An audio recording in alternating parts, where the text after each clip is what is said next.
የአውሮፓ ታላላቅ ክለቦችን የተመለከተ ወቅታዊና ዕለታዊ ጥንቅሮችን ከምታደምጡበት የዩቲዩብ ቻናላችን የመረጃ ሰዓታችን ላይ ትገኛላችሁ። ለዚህም ሰዓት በርከት ያሉ ስፖርታዊ ጥንቅሮችን ለእናንተ ውድ አድማጮቻችን ይዘናል። ላይክ አድርጉን፣ አበረታቱን። ዘውትር ለእናንተ መረጃ እንድናደርስ እንደ ግብአት ያገለግለናል። ሀሳብ አስተያየት ካላችሁ ጻፉልን። በርከት ያሉ ስፖርታዊ መረጃዎችን ይዘናል። በርካቶቹ እናንተን የሚያወያዩና ብዙ አነጋጋሪ ናቸው። በዛው መልከቶቻችሁ እንደ ሁልጊዜው ታደርሱናላችሁ። ውድ አድማጮቻችን አስቀድመን ታላላቆቹን ክለቦች እንመለከታለን። በሪያል ማድሪድ በኩል ፍሎሬንቲኖ ፔሬዝ ፍላጎታቸው ግልጽ ነው ተብሏል። የቡድን ዜና ይዘናል። ባርሴሎናና ማድሪድ መካከል ስለቆሙ ተጫዋችን እነግራችኋለን። ክለቡን እኔ አላዳህየውትም እያሉ ነው የባርሴሎና ሰው። በርካታ አነጋጋሪ መረጃዎችን በባርሴሎና በኩል ይዘናል። በአውሮፓ የመረጃ ሰዓታችን 1 ሚሊዮን ዩሮ ጉርሻ የሚጠብቀውን አሰልጣኝና ኮንትራቱን ሊያራዝም ከጫፍ የደረሰውን በዓለም ኮከቦቹም ዘንድ ተጨማሪ መረጃዎችን ለእናንተ ውድ አድማጮቻችን ይዘናል። እስከ ፕሮግራማችን ፍጻሜ አብራችሁን ቆዩን። በተወዳጁ የእንግሊዝ ፕሪሚየር ሊግ የመረጃ ሰዓታችን በርከት ያሉ መረጃዎችን ይዘናል። የሻምፒዮንሺፑም እንግዲህ ወደ መጨረሻው ምዕራፍ እየደረሰ ብዙ ፍንጭ እየተገኘበት ስለሆነ መረጃዎችን እናነሳለን። ከ2018 ጀምሮ ለእንግሊዝ ያልተጫወተውን እንግሊዛዊ ተጫዋች አነጋጋሪ መረጃ ይዘናል። በታላላቆቹ ክለቦች ቶትንሃም ይተርፋሉ የብዙዎች ጥያቄ ነው። ተጨማሪ መረጃ ይዘናል። አሰልጣኝ ሮቤርቶ ዲዘርቢ ተርፋል እያሉ ነው። የእሳቸውን ቀመር እንነግራችኋለን። ለመሆኑ ሲቲ ተጫዋች መዳረሻው የት ይሆናል? ታይጃኒ ራይንደርስን እውነት ፔፕ ጋርዲዮላ ተጠቅመውበት ጨርሰው ነው ወይንስ? ተጨማሪ መረጃዎችን ይዘንበታል። በሲቲ የመረጃ ሰዓታችን ቼልሲ ቤት መረጃዎችን እያሾለከ የሚያወጣው ማን ነው? የቡድኑ የጨዋታ አሰላለፍ ማን እያወጣው ነው? በሚል ጉዳይ ላይ ዛሬ ሰበር መረጃ ወጥቷል። ጉዳዩ በጣም አነጋጋሪ ሆኗል። ለቼልሲ ደጋፊዎች ይህን ሰበር መረጃ እንነግራቸዋለን። ከዛ ውጭ 258 ሚሊዮን ፓውንድ ወጥቶባቸው ቼልሲ የደረሱ ተጫዋቾች ለቀድሞ ክለባቸው እጅ መስጠታቸውን የቀጠሉበት ሳምንት ነበረ። በርከት ያሉ አነጋጋሪ መረጃዎችን ለቼልሲ ደጋፊዎች በስፋት ይዘናል። ላይክ ማድረግ ግን እንዳይረሳም። ከሊቨርፑል ጋር በተያዘ አንድ የዘ አትሌቲክን መረጃ እንነግራችኋለን። ስለ ሊቨርፑሉ ኮከብ ተጫዋች በክለቡ ቆይታ፣ ከዛ ውጭ የሊቨርፑልን የእሱን ተጫዋች ብቻ ሳይሆን ቀጣይ ኮንትራታቸው የሚጠናቀቁ በርካቶች አሉ፣ እናነሳችኋለን። ሊቨርፑል ዛሬ ፍርድ ቤት ስላቆመው አንድ ሰው እንነግራችኋለን። ተጨማሪ ቡድን ዜና በሊቨርፑል በኩል ይዘናል። ከአርሰናል ጋር በተያዘ ዴክላን ራይስ እናነሳለን። የዴክላን ራይስ ንግግር በእውነቱ ተወዷል። የወደዱት ሰው ማንነት ነው በጣም አነጋጋሪ የሚያደርገው ጉዳዩን። ሚኬል አርቴታ 539ኛ ምሽታቸውን ቤት እንዳሳለፉ እንነግራቸዋለን። በቡድን ዜና አሁን ላይ ለውዝግብ የተነሳው ለአርሰናል በዚህ ሰዓት በጣም አስፈላጊ ሆነው ቋሚ 11 ውስጥ መገኘት አለባቸው በሚል ጉዳይ ላይ ብዙ አነጋጋሪ ነጥቦች እየመጡ ነው። አርሰን ቬንገር ሁላ ተሳትፈውበታል በዚህ ጉዳይ ላይ። ሚኬል አርቴታ አንዳንድ ተጫዋቾችን አጠቃቀም ላይ ጥያቄ እየተነሳባቸው ነው። ተጨማሪ መረጃም በአርሰናል በኩል በዚህ ዩቲዩብ ገጽ ይዘናል። ላይክ እያረጋችሁን አብራችሁን ሁኑን። ዩናይትድ ቤት ካዜሜሮን ለመተካት ቀድሞ ካዜሜሮን በቀድሞ ክለቡ የተካን ሰው ለማምጣት ስራ እንደተጀመረ ይታወቃል። ፓትሪስ ኤቭራም ስለዚሁ ካዜሜሮ የሚለን ነገር አለ። በዛው አያይዘን ዩናይትድ ቤት የዝውውር ጉዳዮችን እናደርሳቸዋለን። ሻምፒዮንሺፑ ድረስ ሄዶ ዩናይትድ ዝውውር ሊፈጽም እቅድ እንዳለው እየተነገረ ይገኛል። በየትኛው ዝውውር የሚለውን እንነግራቸዋለን። ጣሊያንም ሄደዋል ዩናይትዶች። እየተመለከቱ ያሉት ተጫዋቾች አሉ በወሳኝ የሜዳ ክፍል ላይ ማለት ነው። ከዛ ውጭ በማንቸስተር ዩናይትድ የአሰልጣኝነት ዝርዝር ውስጥ አሁንም ካሪክ እድሉ ከፍ ያለ ቢሆንም ግን አማራጮች አሉ። ሌላም አንድ የፕሪሚየር ሊግ አሰልጣኝ ስሙ በስፋት እየተነሳ ነው። በማንቸስተር ዩናይትድ ጉዳት ላይ ያሉ ተጫዋቾች በማንቸስተር ዩናይትድ የአውሮፓ ሻምፒዮንስ ሊግ እጣ ፈንታ ከ4 ዓመት በፊት የአንድ ሰው ሹመት በዩናይትድ በስፋት ከምንመለከታቸው ጉዳዮች ውስጥ ነው። ላይክ ካረጋችሁን እኛ በቂያችን ነው። ምክንያቱም ለቀጣይ መረጃ እንደ ግብዓት ያገለግለናል። ከዛ በዘለለ ደግሞ ሀሳብ አስተያየት ካላችሁ በፕሮግራማችን ይዘት ወይም በመረጃዎቻችን ላይ ያጋራችሁን እንደ ሁልጊዜው አብራችሁን ሆኑ ብለናል። መልካም ቆይታ ተመኘን። ላሊጋው በቀጣይ የኦፍሳይድ ቴክኖሎጂን እንደሚጠቀም አረጋግጧል። ይሄ አውቶሜቲክ ኦፍሳይድ ሲስተምን እንደሚጠቀም ይፋ አድርጓል። ስለዚህ ኳሷ ላይ የሚገጠም ቴክኖሎጂ ይኖራል ማለት ነው። ይህ የሚተገበረው ከቀጣይ ውድድር ዓመት ጀምሮ ነው ተብሏል። በተለይም ላሊጋው ከቅርብ ጊዜ ወዲህ ከዳኝነት ውሳኔ ጋር በተያያዘ የአድሏዊ አሰራር አለ በሚል በተለይም የሁለቱ ክለቦች ሽኩቻ ይታወቃል። የባርሴሎናና የሪያል ማድሪድ የቅርብ ጊዜም ትውስታዎቻችን ናቸው እንደዚህ አይነት ነገሮች ሲፈጠሩና ከዚህ ጋር በተያያዘ በቀጣይ ውድድር ዓመት እንደዚህ አይነት ቴክኖሎጂዎችን ለመጠቀም ላሊጋው ከውሳኔ ደርሷል። በእርግጥ ፕሪሚየር ሊጉ በሻምፒዮንሺፕ ሊሞክረው የነበረው የዳኝነትን ውሳኔ የሚቃወም ሲስተም በአሰልጣኞች እጅ ላይ በካርድ መልክ እንዲቀመጥ ያለው ተቀባይነት እንዳላገኘ ነግረናችሁ ነበር በቃል ስፖርት ዩቲዩብ ቻናል ላይ። አሁን ግን የኦፍሳይድ ቴክኖሎጂን ለማዘመን ኳስ ውስጥ የሚገጠም ቴክኖሎጂ በቀጣይ በላሊጋ ይተገበራል ተብሏል። ከሪያል ማድሪድ የአሰልጣኝን ሹመት ጋር በተያያዘ ፍሎሬንቲኖ ፔሬዝ መስፈርት አውጥተዋል። ቀጣይ የሪያል ማድሪድ አሰልጣኝ የሚሆነው አንደኛ የድል ጉዞ ይታያል። የአንድ አሰልጣኝ የዋንጫ ታሪኩ ይታያል፣ የአሸናፊነት ታሪኩ ይታያል፣ ልምዱ ይታያል። ከዛ ውጭ ደግሞ ከተጫዋቾች ጋር በመልበሻ ክፍል ውስጥ ከዚህ በፊት በሰለጠነባቸው ክፍሎች ያለው አካሄድ ይታያል ማለት ነው። እነኚህ መስፈርቶች ሆነው ቀርበዋል። በዚህ መሰረት አርቤሎዋ አንድም ልምድ የላቸውም፣ ተከታታይ የዋንጫ የማሸነፍ ባህል ልምድም የላቸውም። ስለዚህ እሳቸው አሰልጣኝ ሆነው የመቀጠላቸው ነገር አሁን ምን ያህል አጣብቅኝ ውስጥ እንደወደቀ ማሳያ ነው እና አርቤሎዋ የመተካት እድላቸው ምን ያህል ሰፊ እንደሆነ ያሳያል የእሳቸው እቅድ። በአርቤሎዋ ግን ላሊጋው ገና አላበቃም እያሉ እሳቸው ምናልባትም ሹመታቸውን ሊያዳብር የሚችል የላሊጋ ዋንጫ ዘንድሮ ሊመጣ እንደሚችል ፍንጭ እየሰጡ ይገኛሉ። ግን ያው የሊግ ውድድር በሁለቱ ክለቦች መካከል ያለው የነጥብ ልዩነት እንዴት እየጠበበ ይመጣል፣ ኤል ክላሲኮስ ላይ የራሱ የሆነ ተጽዕኖ ይኖረዋል የሚለው በቀጣይ ይታያል። የዚህ ቡድን ቁልፍ ተጫዋቾች ግን ምንም ጥያቄ የለውም። ኬሊያን ምባፔ እና ቪኒሺየስ ጁኒየር ቁጥራቸው በጣም አስገራሚ ነው። ለአብነት ያክል ቪኒሺየስ ጁኒየር 19 ጎል 15 አሲስት በዚህ ዓመት አለው። በ57 ጨዋታ 34 የግብ አስተዋጽኦ ላይ ደርሰዋል። ኬሊያን ምባፔ ከፍጹም ቅጣት ምት ውጪ ወይም ከፔናልቲ ውጪ 40 ግብ እንዳስቆጠረ ይታወቃልና ፔናልቲን ሳይጨምር የተጫዋቾቹ ጥራት በጣም አስገራሚ ነው። ግን አርቤሎ አላለቀም እያሉ ነው። ምናልባት በቀጣይ ምን ያህል ርቀት ይሄዳሉ በላሊጋው የሚለው ደግሞ ይጠበቃል። ሪያል ማድሪድ እና ባርሴሎና መካከል እንዲህ አይነት የዋንጫ ፉክክር ካለ በዝውውር መስኮት የሚጠበቅ አንድ ጉዳይ አለ። ለአብነት ያክል ቪክተር ሙኒዝን በተመለከተ ነው። የኦሳሱናውን ተጫዋች ቪክተር ሙኒዝ ባለፈው ክረምት ከሪያል ማድሪድ ኦሳሱናን በመቀላቀል በጣም ጥሩ ጊዜን እያሳለፈ ይገኛል። ተጫዋቹ በ21 ሪያል ማድሪድ ከመቀላቀሉ በፊት ከ2014 እስከ 17 በባርሴሎና አካዳሚ ውስጥ ያሳለፈ ተጫዋች እንደነበረ ይታወቃል። በሪያል ማድሪድ ቆይታው ባለፈው ዓመት ከባርሴሎና በነበረ ጨዋታ ተሰልፎ ተጫውቶ እንደነበረም የሚታወስ ነው። ሪያል ማድሪድ ተጫዋቹን ሲሸጡ በውል ውስጥ ለ3 ዓመት የሚቆይ በ8 ሚሊዮን ዩሮ የመግዛት አማራጭ አካተዋል። ይህ ክፍያ ተጫዋቹ አሁን ላይ ካለው የገበያ ዋጋ 20 ሚሊዮን ዩሮ ያነሰ ነው። ማድሪድ የለቀቀውን ተጫዋች በአንድ ዓመት ውስጥ የመመለስ ልማድ ባይኖረውም ሙኒዝን ለመመለስ ግን ፍላጎት እንዳላቸው በስፋት እየተነገረ ነው። የባርሴሎናው ኃላፊ ዴኮ በኩላቸው ተጫዋቹ ፊት መስመሩን ለማጠናከር ሁነኛ አማራጭ አድርገው ይዘውታል። ባርሴሎና ተጫዋቹን በዋናው ቡድን እንደሚሳተፍ በማድረግ ለማሳመን ሊሞክሩ ይችላሉ ይላል የዘ አትሌቲክ ዘገባና ማድሪድም ባርሴሎናን በቀድሞ ተጫዋቻቸው ላይ ፍላጎት አላቸው። ባርሴሎና አካዳሚ ውስጥ ያደገውን ተጫዋቹን ሪያል ማድሪድ 2021 ያጫወተውን ተጫዋቹን ለማስፈረም የሚያደርጉት ፉክክር በትልቁ በክረምት ላይ ይጠበቃል። የቀድሞ የባርሴሎና ፕሬዚዳንት ናቸው ጆሴፍ ማሪያ ባርቶሚዮ። እሳቸው ቡድኑ በዚህን ያክል ደረጃ ለመክሰሩ ኃላፊነቱ የአሁኖቹ አስተዳደሮች ናቸው ብለዋል። እሳቸው እኛ በ2021 ላይ ካጋጠመን ቀውስ ቡድኑን በፋይናንስ ደረጃ ወደ 555 ሚሊዮን ዩሮ ቀውስ አሸጋግረውታል። ይሄ ታዲያ በቡድን ውስጥ ያሁኑ አመራር ትልቁ ችግር ነው። በእኛ ጊዜ 283 ሚሊዮን ዩሮ ነበረ ኪሳራ ያጋጠመን። አሁን በ5 ዓመት ውስጥ ቡድኑ ወዴት እንደወሰዱት ማሳያ ተደርጎ ሊወሰድ ይችላል። እኛ ጋር የነበረ ችግር ክለቡን የሚጎዳ አልነበረም። አሁን ያለው ነገር ነው ክለቡን እያደቀቀና እያዳከመ ያለው እያሉ የአሁኑን አመራር በሁዋን ላፖርታ የሚመራውን ባርሴሎና ተችተዋል። በተለይ የሳቸውን አመራር ማለት ነው ቡድኑን አክስረውታል በሚል ማለት ነው። ከሰሞኑ ነበር ሁዋን ላፖርታ ማርች 15 በተካሄደ ምርጫ ድል አድርገው ፕሬዚዳንታዊ ቦታቸውን ዳግም የተቆናጠጡት። እሳቸው ፕሬዚዳንት ሆነው በመመረጣቸው ምክንያት በነገራችን ላይ የሃንሲ ፍሊክ በባርሴሎና መቆየት እርግጥ ሆነ፣ የዴኮ በባርሴሎና መቆየት እርግጥ ሆነ። እሳቸው የራሽፈርድን ዝውውር ከውሰት የዘለለ እንዳይሆን ይፈልጉ ነበር። ኦልሞስት በዛው መንገድ ነው ያስቀጠሉት። ሃንሲ ፍሊክን ካነሳን ግን እንደውም ሃንሲ ፍሊክ የኔ የመጨረሻ ክለብ ባርሴሎና ነው እስኪሉ ድረስ ያሳመነም ፕሬዚዳንታዊ ምርጫ ነበረ። ባየር ሙኒክ የቡንደስሊጋ ሻምፒዮን እንደሆነ ይታወቃል። አሁን ላይ በትልቁ የሚጠበቀው የአውሮፓ ሻምፒዮንስ ሊግ ሻምፒዮን መሆን ይችላል ወይ ነው። ከፊቱ የአምናው የአውሮፓ ሻምፒዮኑ ፓሪሰን ዠርሜን ቆሟል።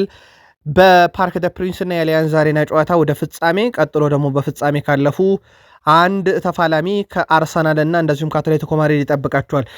በነገራችን ላይ ሻምፒዮንስ ሊግን ድል ካደረጉ ተጨማሪ 1 ሚሊዮን ዩሮ ጉርሻ እንደሚቀርብላቸው ነው በዛሬው ዕለት ቢልድ በፊት ገጹ ላይ ይዞት የወጣው። በኮንትራታቸው ውስጥ እዛው ባየር ሙኒክ ቆይተን ሚኬል ኦሊሴ ባየር ሙኒክ የቡንደስሊጋ ድሉን በሚያከብርበት ወቅት ባሳየው ባህሪ ምክንያት ተቃውሞች በርክተውበታል።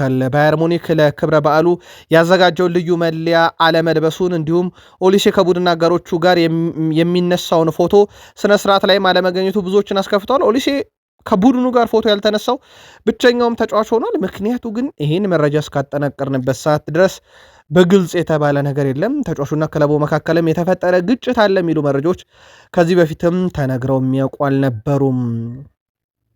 የፓሪሰን ጀርሜን መረጃ በዛው እንቀጥል። የባየር ሙኒክ ተፋላሚ የአምና የአውሮፓ ሻምፒዮንስ ሊግ ሻምፒዮኖች በእርግጥ አምና ከፍጻሜ አንድ ፍጻሜ ብቻ ነው ዋንጫ የተተነጠቁት። እሱም በወቅቱ የማሬስካ ቡድን የነበረው ቼልሲ የክለቦች ዓለም ዋንጫን ፍጻሜ ላይ የነጠቃቸው ዋንጫ ነው። ከዛ ውጭ የተቀሩትን ዋንጫዎች በሙሉ አንስተው ነበረ ሉዊስ ኤንሪኬ። አሁን በቡድኑ ተጨማሪ ኮንትራት ፈርመው እስከ 2030 በፓሪስ ሰን ዠርሜን ቤት ይቆዩ ዘንድ ወደ መጨረሻው ምዕራፍ እየደረሱ መሆኑን ነው በርከት ያሉ የዜና ምንጮች እያረጋገጡ የሚገኙት። የበርካታ ክለቦች ምርጫ ነበሩ ስማቸው ከማንቸስተር ዩናይትድም አርሰናል በሚኬል አርቴታ ስር ዘንድሮ ዋንጫ ካልሰመረለት በእሳቸው መተካትም እስኪባል ድረስ ነበረ። ግን እሳቸው በዛው በፓሪስ ሰን ዠርሜን የመቆየት እድላቸው በጣም ሰፊ እንደነበረ ሲነገርም ነበር። እስከ 27 ኮንትራት አላቸው። እንደውም አንዳንዶች እሳቸው ልባቸው ያለው ባርሴሎና ነው፣ የለም ማንም ቢጠይቃቸው ኮንትራታቸውን በፓሪስ ሰን ዠርሜን ካላራዘሙ ወደሚወዱት ክለብ ባርሴሎና ይመለሳሉ ሲባል ነበር። አሁን ግን በዛው በፓሪስ ሰን ዠርሜን እስከ 2030 የሚቆዩበት እድል በጣም ሰፊ ነው። ጣሊያን ሄደን አንድ ተጫዋች እናንሳና ወደ ሌሎች መረጃዎቻችን እንሻገራለን። በጣሊያን ሴሪኤ በደንብ እናውቀዋለን። በእርግጥ በበርካታ የአውሮፓ ክለቦች ተጫውቷል። ኤስ ሚላን ቤት ደግሞ የሱ የእግር ኳስ ሕይወቱ በጣም ከፍተኛው ጣራ የደረሰበት ባሎን ዶር የሚያሸነፈበት ነበረ። ዛሬ 44ኛ ዓመቱን እያከበረ ነው። 2007 የባሎን ዶር አሸናፊው የፊፋ የዓለም ዋንጫ ባለቤቱ ካካ ማለት ነው። ወደ 654 ጨዋታ 92 ጨዋታ ለብራዚል ብሔራዊ ቡድን 237 ጎል 12 ዋንጫን አንስቷል። በ10 ተጫዋች ዝርዝር ብቻ በተሞላው የዓለም ዋንጫን ያሸነፈ ባሎንዶርን ያሸነፈ ተጫዋች ዝርዝር ውስጥ ያለ ተጫዋች ካካ ዛሬ 44ኛ ዓመቱ ላይ ይገኛል እና በእግር ኳስ ያደረገው ነገር ቀላል የሚባል አይደለም። በርካታ የእግር ኳስ ቤተሰቦችም ከሚያደንቋቸው ተጫዋቾች በግንባር ቀደምትነት ከሚጠቀሱት ነው። የካካ አድናቂዎች አላችሁ ወይ? ካላችሁ አለን በሉን። በዚህ ውድድር ዘመን በሜጀር ሊግ ሶከር ከሊዮኔል ሜሲ የበለጠ ብዙ የጨዋታ ኮከብ ሽልማትን ያሸነፈ ተጫዋች የለም። 5 ደርሷል። በጣም አስደናቂ ውድድር ዓመት ዘንድሮም እያሳለፈ ነው። በአሜሪካ ሜጀር ሊግ ሶከር ለመጨረሻ ጊዜ በነበረ የኢንተር ሚያሚ ጨዋታ 3-2 ሲያሸንፉ 2 ጎሎችን አስቆጥሮ እንደነበረ ይታወቃል። አንድ በፍጹም ቅጣት ምት፣ አንድ በጨዋታ በጣም ድንቅ ምሽት ያሳለፈበትም ነበር። እሱን ጨምሮ በ5 ጨዋታዎች ላይ ኮከብ ተብሏል። ይሄ ቀዳሚ ያደርገዋል። ዘንድሮ ያው ሊዮኔል ሜሲ በትልቁ የሚጠበቀው ነገር የአርጀንቲና ብሔራዊ ቡድን ጋር የሚኖረው ጉዞ ነው። ያው ይሄዳል አይሄድ የሚለው ከራሱ አንደበት 100% አለው የሚል ቃል ባይወጣም በገደምዳሜው ግን ቃለመጠይቆች ወደዛ ወደ ዓለም ዋንጫው እንደሚሄድ የሚያሳይ ነው። ምንም እንኳን የአሰልጣኝ ሊዮኔል ስካሎኒ የቅርብ ጊዜ ጋዜጣዊ መግለጫ አናስጨንቀውም አናስገድደውም፣ ሁሉም ነገር በእሱ ፍላጎት ላይ የተመሰረተ ይሆናል ቢሉም ማለት ነው። ግን በጣም ጥሩ ፎርም ላይ እንዳለ አሁንም በአሜሪካ ሜጀር ሊግ ሶከር ጨዋታዎች ላይ እየተመለከት ነው እንገኛለን። እንግሊዝ ደርሰናል። ወንድ ቤተሰቦቻችን የእንግሊዝ ፕሪሚየር ሊግ እንግዲህ 20ዎቹ ቡድኖች ውስጥ 3 ተሰናባሽ ቡድኖች አሉ። ከታች ደግሞ 3 የሚያደርጉ ቡድኖች እንዳሉ ይታወቃል። ዘንድሮ በሻምፒዮንሺፑ ከነበሩ ክለቦች ውስጥ እንደ ኮቬንትሪ ሲቲ ያለ ቡድን ወደ ፕሪሚየር ሊጉ ማደጉን አረጋግጧል። ማደጉን ብቻ ሳይሆን አንደኛ ደረጃን ይዞ እንዳጠናቀቀም አረጋግጧል። በጣም አስገራሚ ነገር የቀድሞ የቼልሲ ተጫዋች፣ የሲቲ ተጫዋች፣ የቀድሞ የቼልሲ አሰልጣኝ ፍራንክ ጄምስ ላምፓርድ የሚያሰለጥኑት ቡድን አንደኛ ደረጃ ሆኖ አጠናቋል። ስለዚህ ፍራንክ ላምፓርድ በቀጣይ የፕሪሚየር ሊግ ጨዋታን ሲያደርጉ ለፕሪሚየር ሊግ እንግዳ ሆነው አይደለም እሳቸው ቼልሲን ይዘው ስለተጫወቱ በዚህ መድረክ ላይ ኮቬንትሪ ሲቲ አንደኛ ሆኖ ሲያጠናቅቅ አሁን ሁለተኛ ሆኖ ማን ነው የሚያጠናቅቀው የሚለው ግን በትልቁ እየተጠበቀ ይገኛል። ኤፕሲች እድሉ በእጁ ነው ያለው። ጨዋታዎችን ማሸነፍ ብቻ ነው የሚጠበቅበት። ሚልዋል በ79 ነጥቦች ሁለተኛ ነው። ኤፕሲች ራሱ ሳውዛምፕተንም 76 ነጥብ አለው። ግን የኤፕሲች በጣም የተለየ የሚያደርገው እጁ ላይ 2 ቀሪ ጨዋታ አለ። ያንን 2 ቀሪ ጨዋታ የሚያሸንፍ ከሆነ 82 ነጥብ ይደርስና ሁለተኝነትን ከሚልዋል መረከብ ይችላልና እድሉ አለ።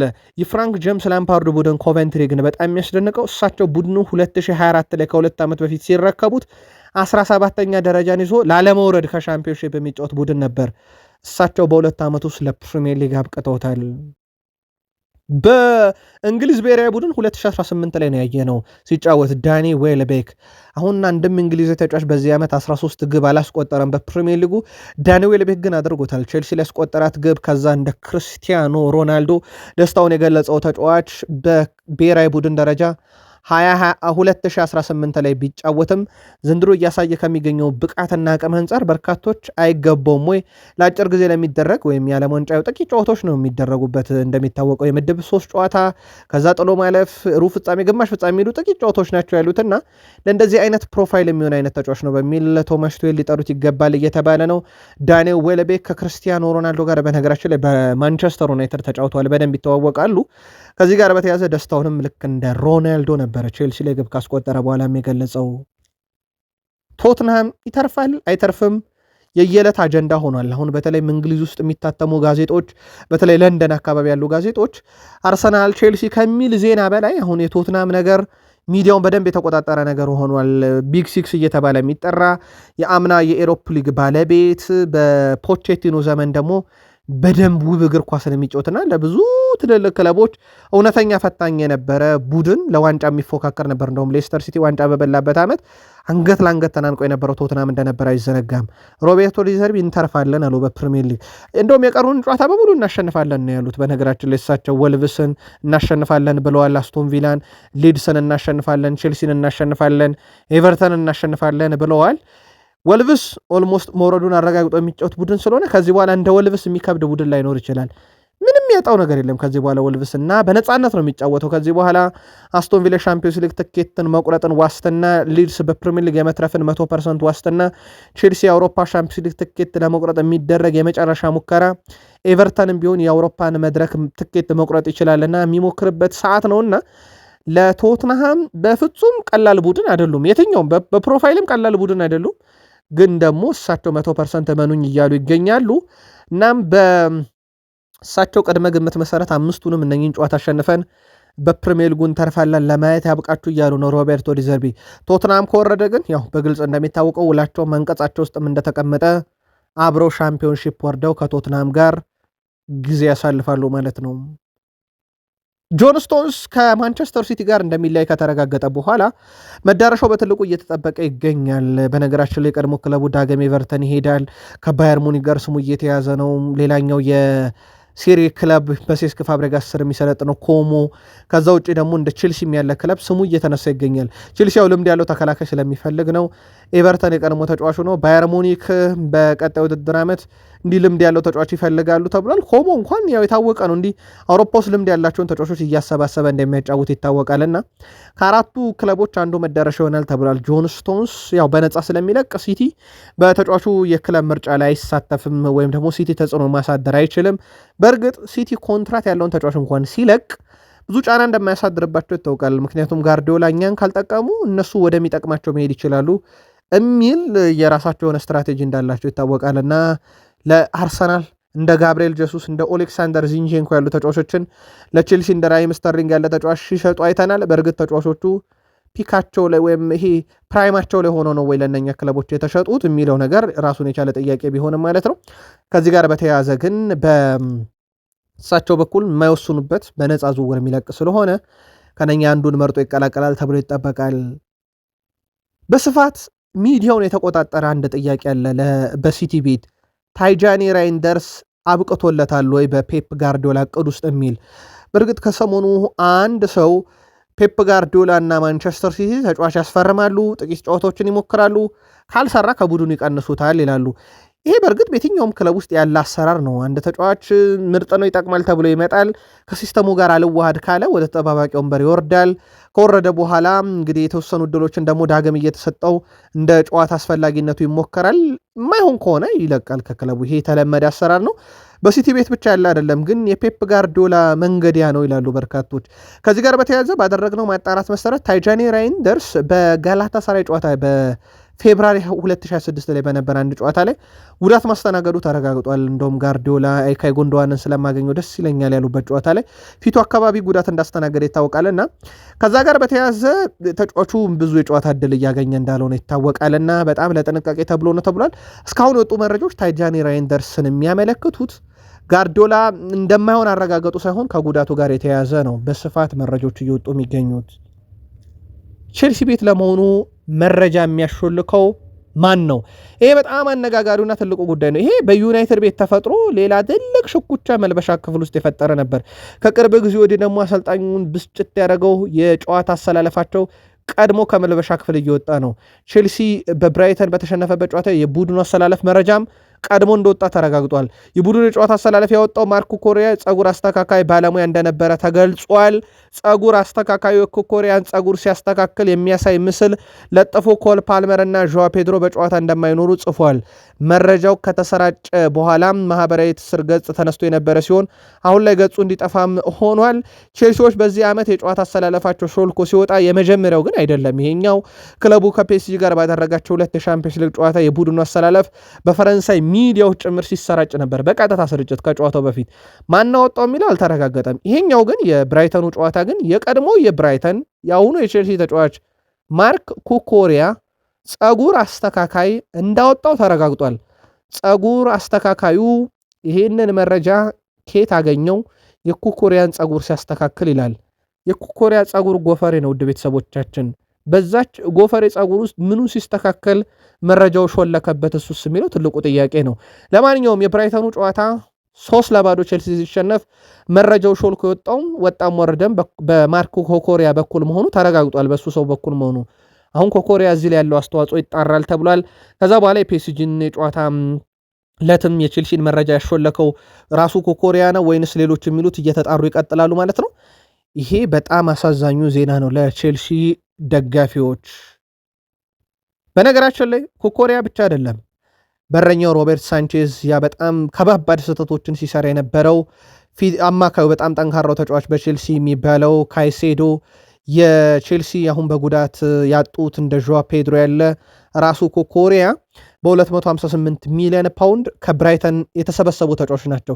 ዶም ቼልሲ የብራይተንን ተጫዋች ማጋጋዝ መቼ ነው የሚተው እስኪባል ድረስ ክረምት በመጣ ቁጥር አንድ የብራይተን ተጫዋች አያጣም ቼልሲ። ልክ አርሰናል ደግሞ ከቼልሲ ተጫዋች ይገዛል እንደሚባለው እንደውም አንድ አድማጫችን ቀጣይ ሚኬል አርቴታ መኑኝ ጋርናቾን ነው ከቼልሲ የሚገዛው የሚል ሀሳብ ጽፎልን ነበር፣ ተመልክተነው ነበር። ይሄ ቼልሲ ደግሞ ከብራይተን ተጫዋች የመሰብሰብ አባዜ ነበረበት። አሰልጣኝ ግራሃም ፖተርንም በነገራችን ላይ ከብራይተን ነው ቼልሲ የሚያመጣው፣ የሚዘነጋ አይደለም። 258 ሚሊዮን ፓውንድ የወጣበት ይህ ከብራይተን የመጣ ስብስብ ለብራይተን እጅ እየሰጠ ነው። 2-1፣ 3-0፣ 3-1፣ 3-0 በተከታታይ የደረሰባቸው ሽንፈት ነው። ይሄ በቼልሲ ቡድንና በብራይተን ቡድን መካከል የዝውውር ብቻ ሳይሆን እንዲህ አይነት በብራይተን የመሸነፍም ትስስር ያለ ክለብ ሆኗል። በእርግጥ በብራይተን መሸነፉ አሁን ይሄ ካልኳችሁ ከብራይተን ተጫዋች ማምጣት የብራይተን የቀድሞ ተጫዋች ኮኮሪያ መረጃው በሱ በኩል ሾልኮ መውጣቱ እንዳለ ሆኖ ቼልሲ በራሱ ጥሩ ወቅታዊ ብቃት ላይ አይደለም። ይሄ ምንም በግልጽ የሚያሻማ ጉዳይ አይደለም። ፖርት ቫሌን በኤፍኤ ካፕ 7-0 ካሸነፈ ውጪ በ8 ጨዋታ 7ቱን ተሸንፏል። ይሄ ቡድኑ በጣም መጥፎ ጉዞ ላይ እንዳለ ማሳያ ነው። ነገርየው ከኮኮሪያ ፎርሜሽን አሾልኮ ማውጣት ጋር ብቻ የተያዘ ብቻ ሳይሆን እንዳጠቃላይ ቼልሲ ጥሩ ፎርም ላይ አይደለም የሚለው ግን ጥሩ ማሳያ ነው። ሊያም ሮዛኒየር 3-0 ቡድናቸው ከተሸነፈ በኋላ ራሳችንን ማየት አለብን፣ መስቶት ፊት ቆመን ራሳችንን የማየት ያክል ራሳችንን ማጥራት አለብን ማለታቸውም ይታወቃል። በእርግጥ ከጨዋታው በኋላ በይፋ ደጋፊውን እዛው ስቴዲየም ውስጥ ይቅርታ መጠየቃቸውም ይታወቃል። ሮዛኒየር እየታመምኩ ነው ብሏል። ይህ እግር ኳስ ክለብን አይወክልም ብሏል። እሳቸው አሁን ቡድኑ እያስተናገደ የሚገኘው አሰልጣኝ ሊያም ሮዛኒየር ቡድኑ በደረሰበት ሽንፈት ጥልቅ ሐዘን ውስጥ እንዳሉ ተናግረዋል። እንደውም እሳቸው ይሄ እጅ ነው የሰጠነው ነው ያሉት። እሳቸው ይሄ ልክ እንደ ቦክስ እጅ እንደሚሰጠው ነው የሰጠነው ብሏል። በእኔና በተጫዋቾች መካከል መራራቅ አለ ብዬ በፍጹም አላስብም። ነገር ግን በቡድን ውስጥ ወኔና እምነት ጠፍቷል። ይህ አፈጻጸም በፍጹም ተቀባይነት የለውም ነው ያሉት እሳቸው። ጉዳዩን እንግዲህ የታክቲክ ጉዳይ አይደለም፣ ወይም ይሄ ተጫዋቾቹ ወኔ ነው ያጡት፣ ፍላጎት ነው ያጡት እንጂ የታክቲክ ጉዳይ አይደለም ብሏል። ያው ታክቲክ ከሆነ በቀጥታ ከሳቸው ጋር ስለሚገናኝባቸው ይመስላል። ቼልሲ እንደ ቀጣይ ከሊድስ በሚያደርገው ጨዋታ ግን አስተካክላለሁ ብለዋል። ይህንን እሳቸው እንዴት ነው እንደሚያስተካክሉት ተጫዋቾቹን ሳሰልፍ ለቼልሲ የሚመጥነውን ብሏል። ይሄ በቀጥታ ከተጫዋቾች ጋር ክፍፍል እንዳይገቡ በትልቁ ጥያቄ እያስነሳ ያለ ጉዳይ ሆኗል። የጀርመኑ አምደኛ ፍሎሪያን ፒልተንበርግ ይዞት በወጣው መረጃ መሰረት ቼልሲ ፊት መስመሩ ላይ ነው በጣም መዳከም ያለ ብሎ አንደኛ የወጣውና ከዚህ ውስጥ አንዱ የቡድኑ ተጫዋች የነበረው ኒኮላስ ጃክሰን በውሰት ከቆየበት ባየር ሙኒክ እንደሚመለስ ተረጋግጧል። ባየር ሙኒክ ተጫዋቹን ኮንትራት ቋሚ ማድረግ አይፈልግም። ይልቅ የሃሪኬንን ኮንትራት ማራዘም ላይ ትኩረት ያደርጋሉ። ቼልሲ ኒኮላስ ጃክሰንን ሲሸጥ እንደ ሊያም ዴላፕ እንደ ዦዋ ፔድሮ ያሉትን አምጥቶ ነው።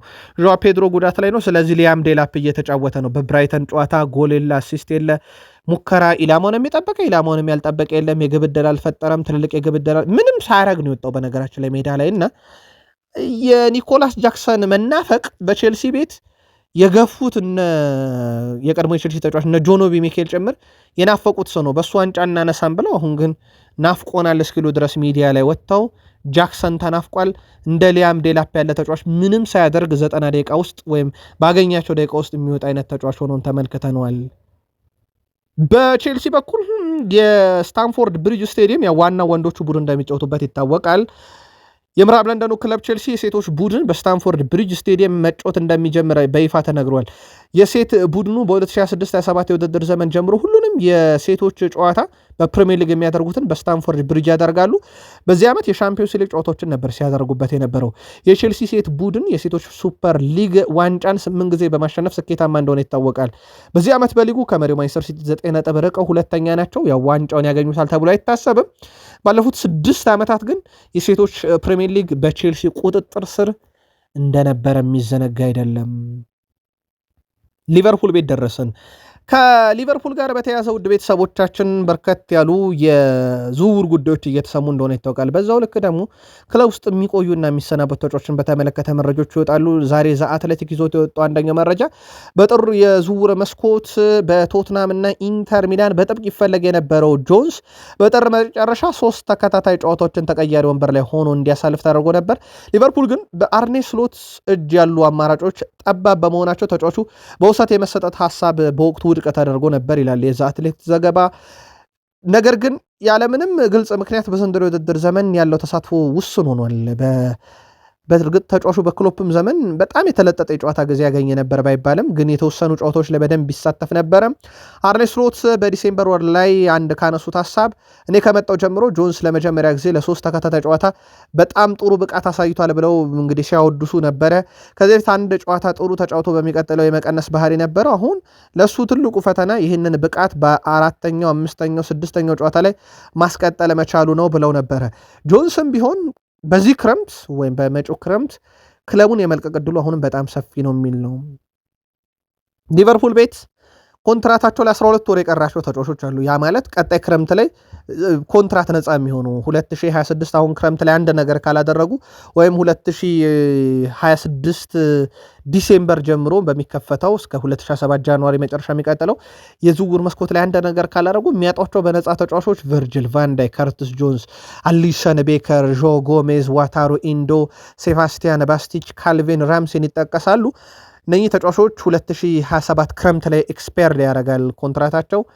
ከዚህ ጋር በተያያዘ ሊቨርፑል አብዛኞቹን ተጫዋቾቹን ከተቻለ በዚህ ክረምት ላይ ካልሆነ ግን በነፃ ጭምር ሊለቃቸው የሚችል አይነት ተጫዋቾች ናቸው የሚል መረጃ ነው ሊቨርፑል ጋር በተያያዘ መረጃ የሚወጡ ታማኝ የዜና ምንጮች በፊት ገጻቸው ላይ ይዘውት የወጡት። ሊቨርፑል አንድ ሰውን ዛሬ ፍርድ ቤት አቁሟል። ይህ ሰው በፕሪሚየር ሊግ የመጀመሪያ ሳምንት ጨዋታ ከበርንሞዝ ጋር በነበረ ጨዋታ ላይ አንቶኒዮ ሴሜንዮ ላይ የዘረኝነት ጥቃት የፈጸመውን ሰው ነው። ከዚህ ጋር በተያያዘ ምን ተወሰነበት፣ ሊቨርፑል ፍርድ ቤት ምን ተወሰነበት የሚለውን ተከታትለን እንነግራችኋለን። በዛ ጨዋታ ምርጥ የነበረው ግን ሳላ አይዘነጋም። ከሳላ ጋር በተያያዘ የመጨረሻ ዓመቱን እያሳለፈ ነው። በሊቨርፑል የመጨረሻዎቹ ወራቶች ላይም ነው። በሊቨርፑል በጣም የማይረሳ ጊዜን አሳልፏል። ሳላ 2018 የውድድር ዓመት የሱ በጣም ምርጡ ነበረ። 52 ጨዋታ 44 ግብ ያስቆጠረበት፣ 15 አሲስት ያደረገበት፣ አንድ የወርቅ ጫማ ያሸነፈበት፣ አንድ የፒኤፍኤ የዓመቱ ምርጥ ተጫዋች ሽልማትን የወሰደበት ጊዜ ነበረ። የሱም የመጀመሪያ ሽልማቱ ነበረ። የፒኤፍኤ ምርጡ ተጫዋች ተብሎ የተመረጠበት ነበረ።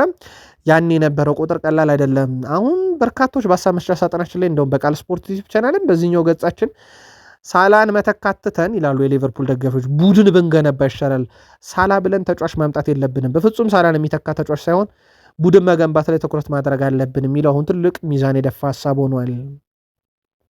የራይስ ንግግር ተወዶለታል። ውድ ቤተሰቦቻችን የራይስ ንግግር በጣም የተወደደው ደግሞ በተቀናቃኝ ቡድን ነው።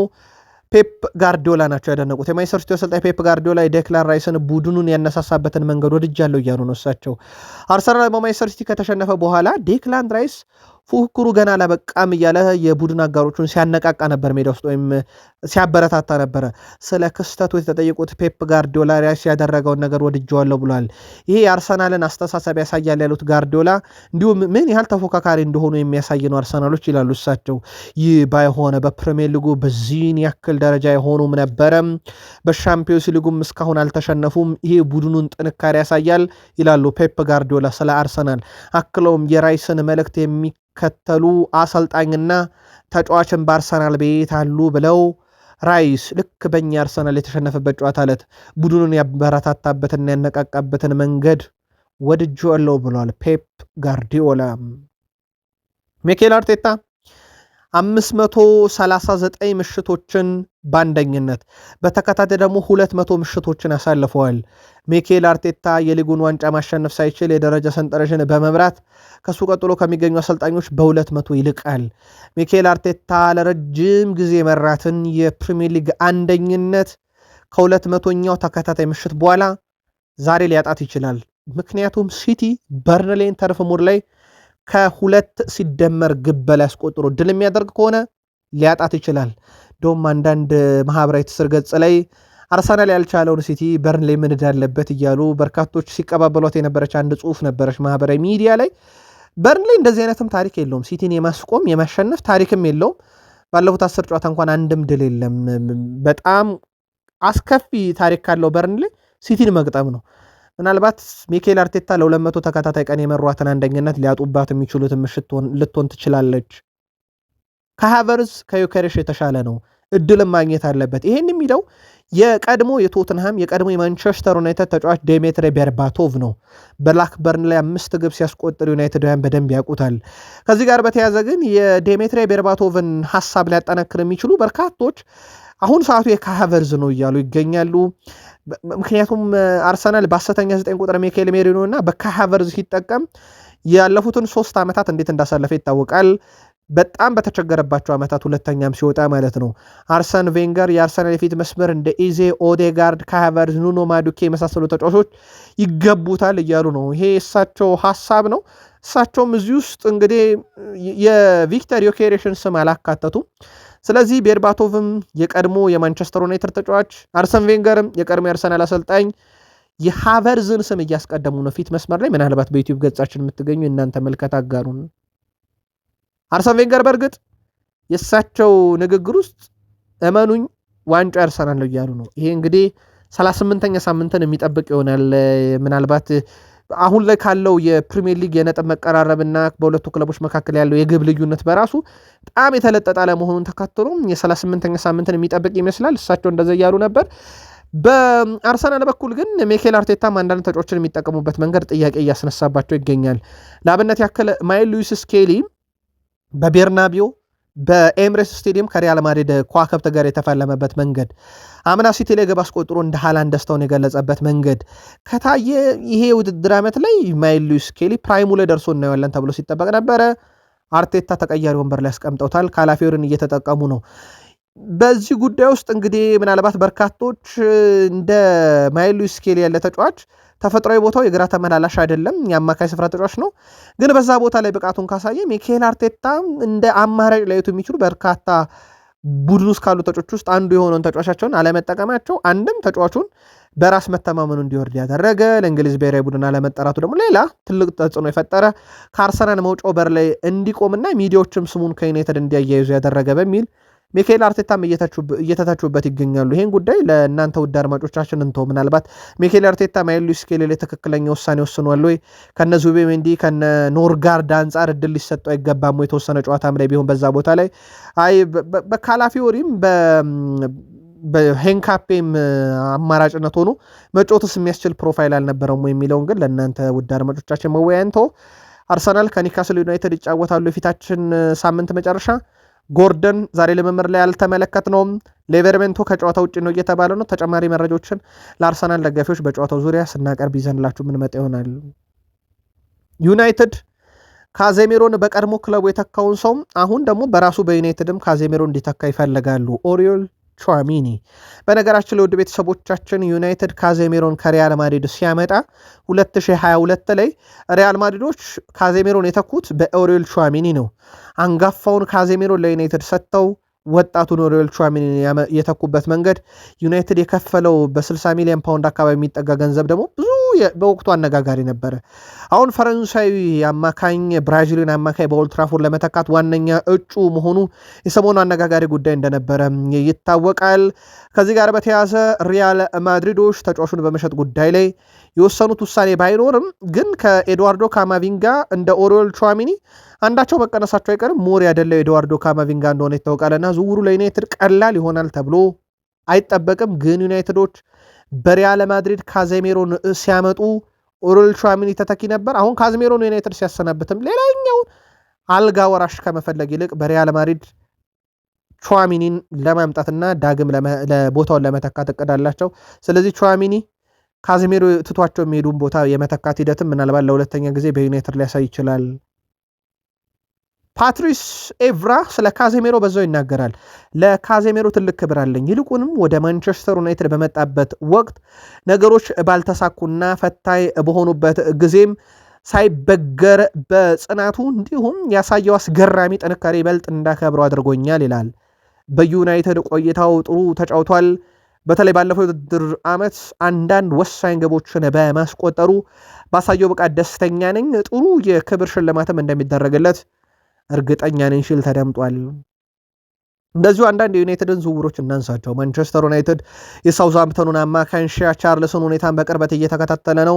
ክለቡ ባለፈው ሳምንት በሴንት ሜሪ ስቴዲየም ቡድኑ ከብላክበርን ጋር ሲጫወት የተጫዋቹን እንቅስቃሴ እንዲከታተሉ መለማዮችን ልኮ እንደነበረ ሜል ስፖርት አረጋግጧል። በጣም አስደናቂ ጊዜን እያሳለፈ የሚገኝ ተጫዋች ነው። ሳውዝሃምፕተን የሻምፒዮንሺፕ ቡድን ቢሆንም በኤፍኤ ካፕ የሄደበት ርቀት ግን በጣም አነጋጋሪ ነው። ከዛ ውጭ ማንቸስተር ዩናይትዶች በጣም ልምድ ያለውን ዴንዝል ዶምፍሪስን ከኢንተር ሚላንም እየተመለከቱ ይገኛሉ። 25 ሚሊዮን ዩሮ የውል ማፍረሻው አሁንም እንደተጠበቀ ነው። ባለፈውም ክረምት ላይ ሲጠበቅ ነበር እንደውም ተጫዋቹ ወደ ሌሎች ክለቦች ያመራል ተብሎ ኢንተር ለቆ፣ ግን አሁንም በዛው በኢንተር ነው ያለው። በቀጣይ ክረምት ላይ ሊለቅ የሚችልበት እድል ሊኖር ይችላል።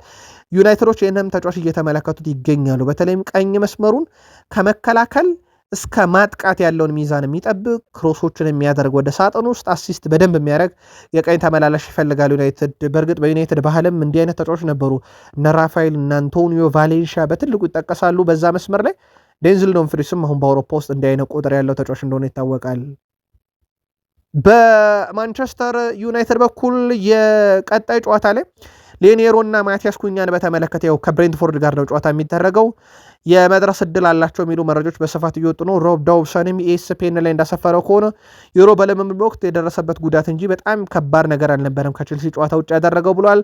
ማቲያስ ኩኛም የድካም ስሜት ሞር ከእረፍት ጋር የተያዘ ነገር እንጂ የጫና ጉዳይ እንጂ ከበድ ያለ ጉዳት አይደለምና ሁለቱም ተጫዋቾች በብሬንትፎርድ ጨዋታ የመገኘት እድላቸው በጣም ሰፊ ነው የሚል መረጃን ይዞ ወጥቷል። ከዛ ውጭ በብሬንትፎርድ ጨዋታ የሚጠበቀው የማንቸስተር ዩናይትዱ ልምድ ያለው ተከላካይ ሃሪ ማጓየር ቅጣቱን ጨርሶ ይመለሳል። ያ ጨዋታ ላይ በማንቸስተር ዩናይትድ በኩል እንግዲህ ድል የሚያደርጉ ከሆነ እና ብራይተን ነጥብ የሚጥል ከሆነ በቀጣይ ጨዋታ ላይ እርግጥ ብራይተን ቀድሞ ተጫውቷል፣ ቼልሲን አሸንፏል። ግን ብራይተን ቀጣይ ጨዋታ ላይ ነጥብ የሚጥልለት ከሆነ ዩናይትድ በዛው ሻምፒዮንስ ሊግ ትኬትን መቁረጡን ያረጋግጣል ማለት ነው። የማንቸስተር ዩናይትድ ቀጣይ አሰልጣኝነት ያው ክለቡ ኦልሞስት ከመጋረጃ ጀርባ ነገሮችን መስመር አስይዘዋል እየተባለ ነው። እና አማራጮቹ ግልጽ ናቸው። ሁኔታዎቹ መች እንደሚወሰኑ ግልጽ ናቸው። ለሚዲያ ይፋ ያደርጉት እንጂ የሚሉ መረጃዎች በፋብሪዞ ሮማኖ ጭምር የተረጋገጡ ናቸውና ዩናይትድ የአሰልጣኝ ሹምሽር ሂደት ከመጋረጃ ጀርባው መሰረት የያዘ ውሳኔ ተወስኗል እየተባለ ነው። ኤዲያው ስም አሁን በበርካቶች እየተነሳ ነው። ሚረር ስፖርት እኚህ ሰውም በማንቸስተር ዩናይትድ ስማቸዋል እየተባለ ነው። ግን ኤዲያው ዘንድሮ ኒካስልን የት እንደወሰዱት ይታወቃል። በእርግጥ ጥሩ ጊዜ በኒካስል ዩናይትድ ቤት ያሳልፉባቸውም ጊዜ ያሉ ዩናይትድ የአሰልጣኝ ሹመት ላይ ከዚህ በፊት የሰራቸውን ስህተቶች መስራት አይፈልግም። ተጫዋችም ሲገዛ ከ4 ዓመት በፊት ልክ በዛሬው ቀን ማንቸስተር ዩናይትድ ኤሪክ ቴን ሃግን የቡድኑ የመጀመሪያ አሰልጣኝ አድርጎ የመጀመሪያው ቡድን አሰልጣኝ አድርጎ መሾሙ ይታወቃል። አሁን ከ4 ዓመት በኋላስ ማንን ይሾማል? ካሪክን ሹመት ያጸናል ወይንስ አዲስ አሰልጣኝ ያመጣል የሚለው ግን በጊዜ ሂደት የሚፈታ ወይም የዚህ ውድድር ዓመት ሲጠናቀቅ የሚፈታው ጉዳይ ነው። ላይክ ካላረጋችሁን ግን ላይክ አድርጉን፣ አበረታቱን፣ ሀሳብ አስተያየታችሁን ጻፉልን። መልካም ቀን ይሁንላችሁ።